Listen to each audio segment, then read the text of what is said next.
Good morning everyone. सम्पूर्ण आमा बुवा दाजुभाइ तथा दिदीबहिनीहरू, आज म एक ऐतिहासिक ठाउँ गोर्खाको लिगलिग कोटमा आइपुगेको छु। यहाँ आउँदा एकदमै मेरो मन एकदम रमाएको छ। म एकदम भाग्यमानी पनि महसुस गरिरहेको छु। म यहाँ बिहान आउन साथ यो नेपालको सबैभन्दा ठुलो झन्डा भनेर कहलिने यो झन्डालाई मैले आफैले चाहिँ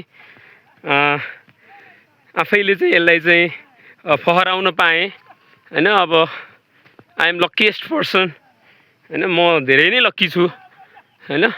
अनि आज म यहाँ हजुरहरूलाई चाहिँ म कस्तो ठाउँमा आएको छु भन्ने कुराको जानकारी दिन चाहन्छु। पहिला यहाँको सिन देखाउँदैछु मैले।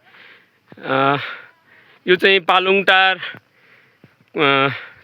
पालुङटार नगरपालिका, गोर्खाको पालुङटार नगरपालिकामा पर्दछ। यो आँपपिपलबाट पनि माथि जान मिल्छ। त्यहाँबाट आधी घन्टा जति हिँड्नुपर्ने हुन्छ। यो चाहिँ लिगलिग कोट गोर्खाको एक ऐतिहासिक पहाडी किल्ला हो जुन पालुङटार नगरपालिकामा अवस्थित छ। यो स्थान नेपालको पूर्व राजतन्त्र र गोर्खा सैनिकहरूको उत्पत्तिको लागि ऐतिहासिक रूपमा महत्त्वपूर्ण छ। लिगलिग कोट ऐतिहासिक दौडको लागि प्रख्यात छ, जहाँ चेपेघाटदेखि किल्लाको टुप्पोसम्म दौड जित्ने व्यक्तिको अर्को वर्ष राजा बन्ने परम्परा थियो। त्यति बेलाको समयमा पनि जसले दौड जित्यो त्यो नै राजा हुन्थ्यो हैन। तर अहिलेको अवस्थामा देशमा एकदमै एउटा पारदर्शी नेतृत्वको खाँचो छ, एउटा चाहिँ इन्टेलेक्चुअल एउटा नेतृत्वको खाँचो छ, जसले गरिब जनताको घर घरमा गएर उनीहरूको व्यक्तिगत समस्यालाई आफ्नो घरको पारिवारिक समस्या मानेर उनीहरूलाई उत्थान गर्न सके। हाम्रा नेपालका चाहिँ हिरा जस्ता युवाहरू चाहिँ विदेश पलायन हुनु पर्थेन हैन।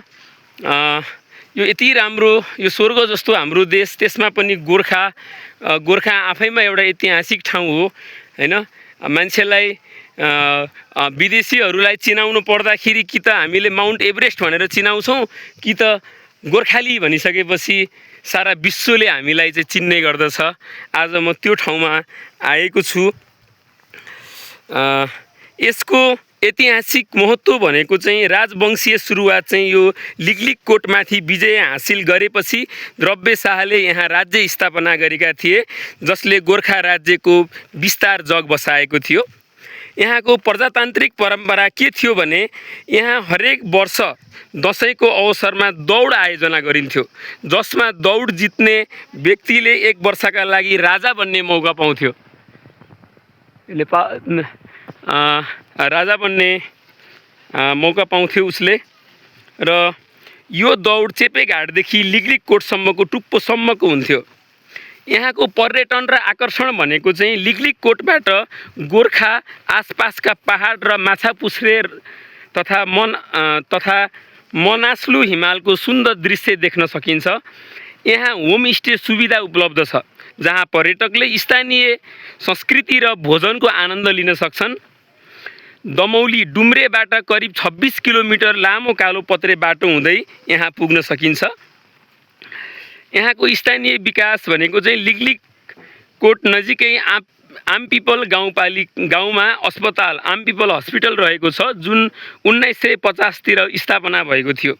स्थानीय बासिन्दा र विभिन्न संस्थाले यहाँका विद्यालय, खेतीपाती र सामुदायिक विकासमा योगदान दिएको मानिन्छ। इस्वी सम्वत 1559 विक्रम सम्वत 1616 मा लमजुङका द्रव्य शाहले यहाँको सत्ता हात पारेका थिए र गोर्खाको राज्य स्थापना गरेका थिए। यसअघि यहाँको परम्परा अनुसार दसैँको टिकाको दिन दौड प्रतियोगिता हुने गर्थ्यो। आज पनि त्यसै परम्पराको सम्झनामा लिगलिग दौड भन्ने वार्षिक कार्यक्रम आयोजना गरिन्छ। यहाँ देख्न सक्नुहुन्छ, यो एउटा बङ्कर जस्तो छ। यहाँबाट चाहिँ शत्रुहरू आएको चाहिँ यहाँ हेर्नलाई र यो गोली तेर्साउनलाई बनाएको हो जस्तो लाग्छ मलाई। यहाँ त्यति बेलाको समयमा लडाइँको लागि चाहिँ यो बनाएको, यो कति साइन्टिफिक छ हैन, कति राम्रो छ। अनि यसको यो एकदमै यो ढुङ्गाले चाहिँ यहाँ ढाकिएको छ, सायद शत्रुहरूको गोली यहाँ नछिरोस् भनेर होला। यो एकदमै सेफ छ हैन, एकदमै सेफ छ हैन। यो हाम्रो ऐतिहासिक परम्परा, यो हेर्दा पनि यति आनन्द आइरहेछ। त्यसपछि चाहिँ यस परम्पराको फाइदा उठाउँदै द्रव्यशाहले राज्य कब्जा गरेको पाइन्छ। आज पनि त्यसै परम्पराको सम्झनामा लिगलिग दौड भन्ने वार्षिक